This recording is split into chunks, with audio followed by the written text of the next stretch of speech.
তো আল্লাহ মিথ্যা বলতে পারে, এটা কি আল্লাহকে গালি দেওয়া হলো না? কথা বলেন। একটা হিন্দুকে জিজ্ঞাসা করেন ভগবান মিথ্যা বলতে পারে, হিন্দু বলবে ভগবান কি মিথ্যা বলে, এটা পাগল। একটা খ্রিস্টানকে জিজ্ঞাসা করেন তোমাদের ঈশ্বর কি মিথ্যা বলতে পারে, বলবে ঈশ্বর কি কোনোদিন মিথ্যা বলে? আপনি যাকে জিজ্ঞাসা করেন প্রত্যেক ধর্মের লোক বলবে যে খোদা কোনোদিন মিথ্যা বলতে পারে না। আর এই তবলিগি জামাতের লোক আছে, এদের আকীদা খোদা মিথ্যা বলতে পারে। আর তবলিগি জামাতের গুরুর পীর রশিদ আহমদ গাঙ্গুহি ওর জামানাতে এই ফতোয়া দিয়েছিল যে আল্লাহ শুধু মিথ্যা বলতে পারে না, আল্লাহ মিথ্যা বলেছেও। এই জন্য আমার আলা হযরত এদেরকে বাতিল ফিরকা বলে ফতোয়া দিয়েছে।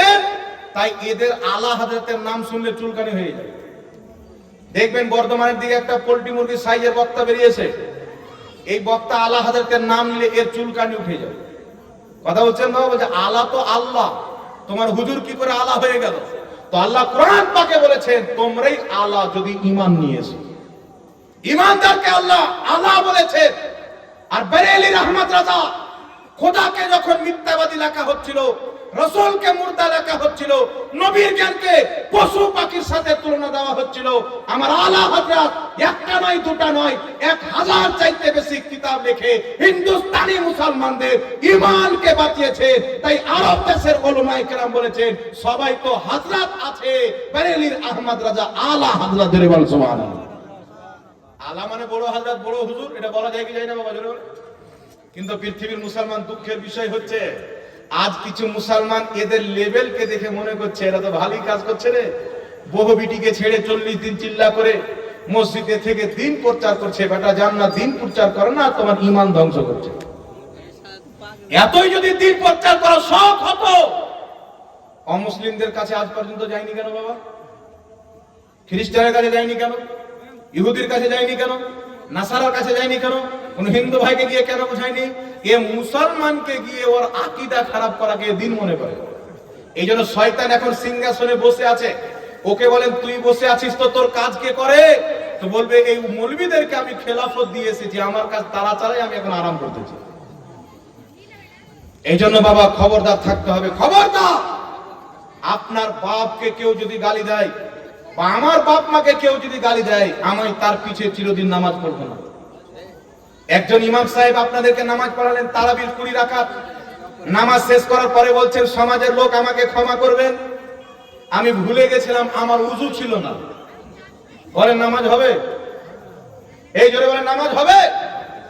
তো উযু না থাকলে যদি নামাজ না হয় তার পিছনে, তাহলে যেই ব্যক্তির ঈমান থাকবে না তার পিছে আপনার নামাজ কি করে হবে বলেন? আল্লাহকে মিথ্যাবাদে বলার পর পর ঈমান থাকতে পারে, নবীর জ্ঞানকে জানোয়ারের সাথে তুলনা দেওয়ার পর পর ঈমান থাকতে পারে। এই জন্য খবরদার পৃথিবীর মুসলমান, আমার নবী মুস্তাফা বলেছেন 73টি ফিরকা হবে মুসলমান নামে, 72টি জাহান্নামে যাবে, একটি জান্নাতে যাবে। আর যারা জাহান্নামী হবে জান্নাতীদের চাইতে নামাজ বেশি পড়বে, রোজা বেশি রাখবে, কোরআন বেশি তেলাওয়াত করবে, কিন্তু তারা ইসলাম থেকে এমন ভাবে বেরিয়ে যাবে যেমন তীর কামান থেকে বেরিয়ে যায়। ইয়া রাসূলুল্লাহ, ইয়া হাবিবাল্লাহ, নামাজ বেশি পড়বে, রোজা বেশি রাখবে, কোরআন তেলাওয়াত করবে, কিন্তু মুসলমান কেন থাকবে না? তো ইবাদত তো থাকবে, অন্তরে মুহাম্মদ রাসূলুল্লাহর আদব থাকবে না। আর নবীর যদি আদব না থাকে, আমলের কোনো মূল্য থাকে না, মুসলমান হতেই পারে না। ইবলিসের 90 কোটি বছরের ইবাদত ছিল, আদমকে সাজদা করেনি বলে সব শেষ। এই ঠিক না বেটি বাবা? জোরে বলে 90 কোটি বছরের কবুল ইবাদত বরবাদ। তাহলে মুহাম্মদ রাসূলুল্লাহর ইলমকে জানোয়ারের সাথে তুলনা দিয়ে খোদাকে মিথ্যাবাদী বলে 40 দিনকার চিল্লা কোন কথা? 40,000 কোটি বছর চিল্লা করলেও জাহান্নামে যেতে হবে, কোনদিন জান্নাতের খুশবু পাবে। এই জন্য বিরাদ ইসলাম সচেতন থাকতে হবে। এইবার চলাছেন আমার নবী মুস্তাফার কাজ সব ছুটে যাবেন। রাসূল পাক বলবেন আনা লাহা, আমার কাছে এসো, এই জন্য তো আমি আছি। বুখারী শরীফের হাদিস, দয়ার নবী মুস্তাফা সাল্লাল্লাহু আলাইহি ওয়াসাল্লাম বলছেন এমনি সমাতে আমি সাজদাতে যাব। কে দিয়েছে হাদিসটা বলে দিই? এমনি সমাতে আমি সাজদাতে যাব, মহান রব্বুল আলামিন ওই সমাতে কিয়ামতের মাঠে উম্মত হাহাকার করতেছে, মুস্তাফা সাজদাতে পড়ে উম্মতের জন্য কান্না করতেছেন।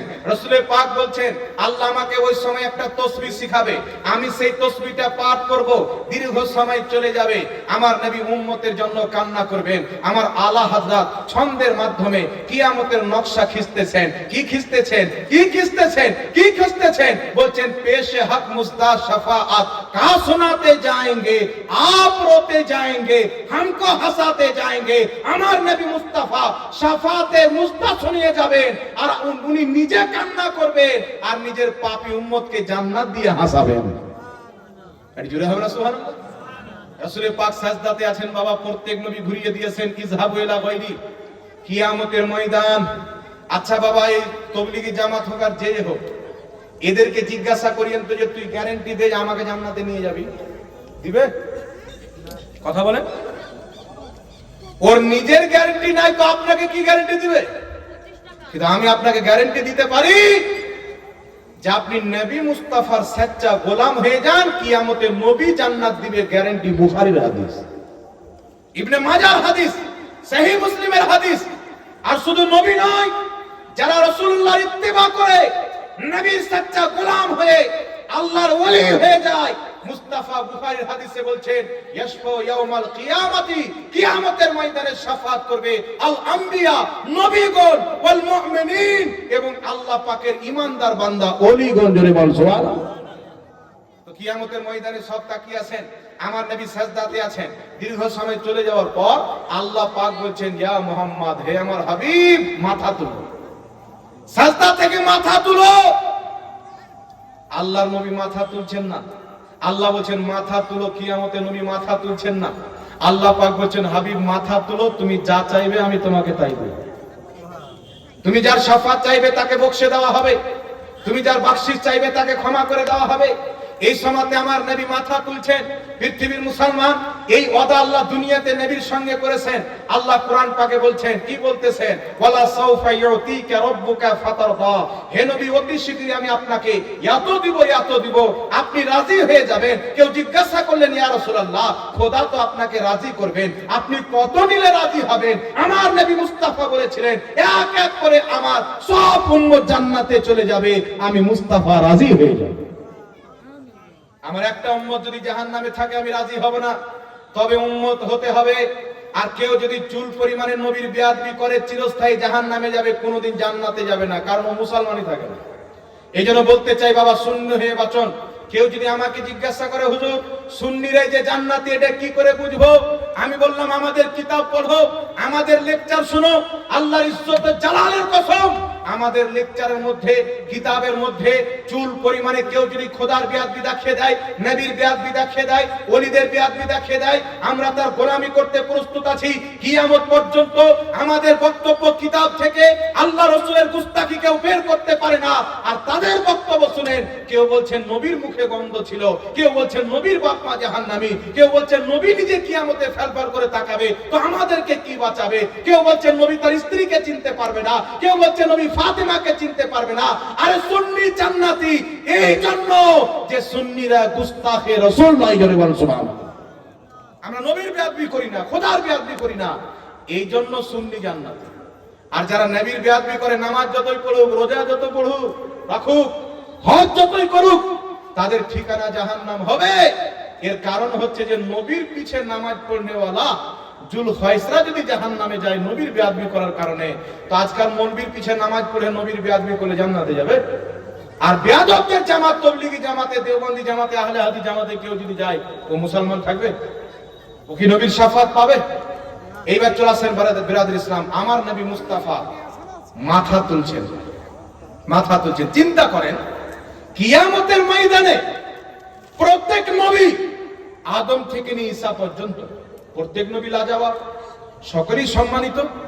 কোন নবীর কি সম্মান কম আছে বাবা? কথা বলে। গৌসে আজম, ইমামে আজম, সিদ্দিকে আকবর, ফারুকে আজম, মাওলা আলী, হাসান, হুসেন, সারা পৃথিবীর মানুষ কিয়ামতের ময়দানে খোদাকে রাজি করাতে ব্যস্ত আছে। আর আমার খোদা মুস্তাফাকে রাজি করাতে ব্যস্ত আছে। সবাই খোদার দিকে তাকিয়ে আছে, যাতে খোদা রাজি হয়ে যা। আর আমার নবীর দিকে মুস্তাফা তাকিয়ে আছে যে আমার হাবিব রাজি হয়ে যাক। এটাই কি বেরেলির আলা হযরত বলছেন, খোদা কি রাজা চাহতে হে তো আলম, খোদা চাহতা হে রাজায়ে মোহাম্মদ। সারা পৃথিবী চাই খোদাকে রাজি করব, আমার খোদা চাই মুহাম্মদ রাসূলুল্লাহকে রাজি করব। আল্লাহর নবী মাথা তুলবেন, শাফাত আরম্ভ হবে। নবীর যখন শাফাত চালু হবে, প্রত্যেক নবীকে অনুমতি দেওয়া হবে, সাহাবীদেরকে অনুমতি দেওয়া হবে, ওলিদেরকে অনুমতি দেওয়া হবে, পীর পয়গম্বরদেরকে অনুমতি দেওয়া হবে। যারা বলে আল্লাহর ওলিরা সুপারিশ করতে পারে না, সারা পৃথিবীতে এমন কোন মায়ের লাল থাকে তো জাহাঙ্গীরের সামনে একবার বসিয়ে দিয়ে নবীও শাফাত করবে। নবী মুস্তাফার সুন্নাতে আমল করে যারা আল্লাহর বেলায়েত পেয়েছেন তারাও সুপারিশ করবে। একটু জোরে বলেন না সুবহানাল্লাহ। বুখারীর হাদিসে রাসূল পাক আলাইহিস সালাতু ওয়াস সালাম বলছেন, আল্লাহর ওলিরা এমন ভাবে আল্লাহর সঙ্গে ঝগড়া করবে মানুষের সুপারিশ করার জন্য, যে দুনিয়াতে যেমন আমরা জমি নিয়ে ঝগড়া করি আর চাইতে বেশি ঝগড়া করবে আল্লাহর সাথে। আল্লাহ পাক বলবেন কি চাও, বলবে আল্লাহ আমাদেরকে জান্নাত দিচ্ছ, আর আমাদের ভাই যারা আমাদের সাথে নামাজ পড়তো, আমাদেরকে মহব্বত করতো, আমাদের সাথে রুকু করতো, রোজা রাখতো, তারাকে ছেড়ে আমরা কি করে জান্নাতে যাব? খোদা বলবেন যাও তোমরা যাকে যাকে চিনো তাদেরকে সঙ্গে করে নিয়ে জান্নাতে চলে যাও। বুখারীর হাদিস। বুখারীর হাদিস কে অস্বীকার করতে পারবে বাবা? এই জন্য যারা নিজেকে আজকে আহলে হাদিস বলছে, এরা অর্ধেক হাদিস মানে অর্ধেক বাদ দিয়ে দেয়, কুরআন পাক অর্ধেক বাদ দিয়ে দেয়। এই জন্য আহলে সুন্নাত ওয়াল জামাত হতে হবে, যে কুরআন এবং হাদিসের সম্পূর্ণ নিচড়কে বিশ্বাস করে, তারাই হলো আহলে সুন্নাত ওয়াল জামাত। জোরে বলেন সুবহানাল্লাহ। তো রাসূল পাক কিয়ামতের ময়দানে সুপারিশ করবেন, আর আল্লাহ তাবারাক ওয়া তাআলা আমাদের নবীকে অনেক পাওয়ার দান করেছেন। রাসূল পাক বলেন বুখারী শরীফের হাদিস, ইন্নী মাফাতিহা খাজাইনিল আরদ, নিশ্চয় আল্লাহ পাক জমিনের সমস্ত খাজানার চাবি আমি মুস্তাফাকে দিয়ে দিয়েছি। আমার আপনার নবী মুস্তাফা বলছেন, ইয়া আয়েশা তো লাউসিতু লাসারাত মাই জাবালুজ যাহাব, আয়েশা আমি যদি চাই আমার পিছন পিছন সোনার পাহাড় চলবে। এই পৃথিবীর মুসলমান আমার নবী পেটে পাথর বেঁধেছেন, আমার নবী কখনো না খেয়ে থেকেছেন। তাই কিছু লোক বলতে চায় ওয়াহাবি মতের, যে নবীকে কোনো ক্ষমতা দেওয়া হয়নি, নবীকে কোনো পাওয়ার দেওয়া হয়নি। সেই নবী বলছেন আল্লাহ পাক জমিনের সমস্ত খাজানার চাবি আমি মুস্তাফাকে দিয়ে দিয়েছেন, আসমানের খাজানার চাবি আমি মুস্তাফাকে দিয়ে দিয়েছেন। আমি যদি চাই সোনা পাথরের পাহাড় আমার পিছন পিছন সোনা হয়ে চলবে। আহলে সুন্নাত ওয়াল জামাতের আকীদা হলো, নবী পাথরের দিকে ইশারা করে দিলে আল্লাহ তাকে সোনায় পরিবর্তন করে দিবে। নবী মুস্তাফা যদি মাটিকে বলে দেয়, খোদা মাটিকেও সোনা বানিয়ে দিবে। আলা হযরত বলেন খালি হাত দেখিও না, শুধু খালি হাত দেখিও না। আবু বকর সিদ্দিক আকবর হয়েছে, নবী বানিয়েছে। উমর দ্বিতীয় খলিফা ফারুক আজম হয়েছে, নবী বানিয়েছেন। উসমান গনি হয়েছে, নবী বানিয়েছেন। আলী মাওলা হয়েছে, নবী বানিয়েছেন। হাসান হুসেন জান্নাতের সরদার হয়েছে, নবী বানিয়েছেন। আব্দুল কাদের জিলানী ওলিদের সরদার হয়েছে, নবী বানিয়েছেন। খাজা মঈনুদ্দিন চিশতি হিন্দাল ওলি হয়েছেন, নবী বানিয়েছেন। আবু হানিফা ইমামে আজম হয়েছেন, নবী বানিয়েছেন। দুনিয়াতে যারা যা হয়ে চমকিছে সব মুস্তাফার দরবার থেকে চমকিছে। তাই আলা হযরত বলছেন, চমক তুঝসে পাতে हैं सब पाने वाले, मेरा दिल भी चमका दे चमकाने वाले। নবী পাককে তিনি বলছেন, চমক তুঝসে পাতে हैं सब पाने वाले। যত লোক চমকিছে ইয়া রাসূলুল্লাহ, সবাই তো আপনাকে অনুসরণ করে চমকিছে, ঠিক না বেঠিক?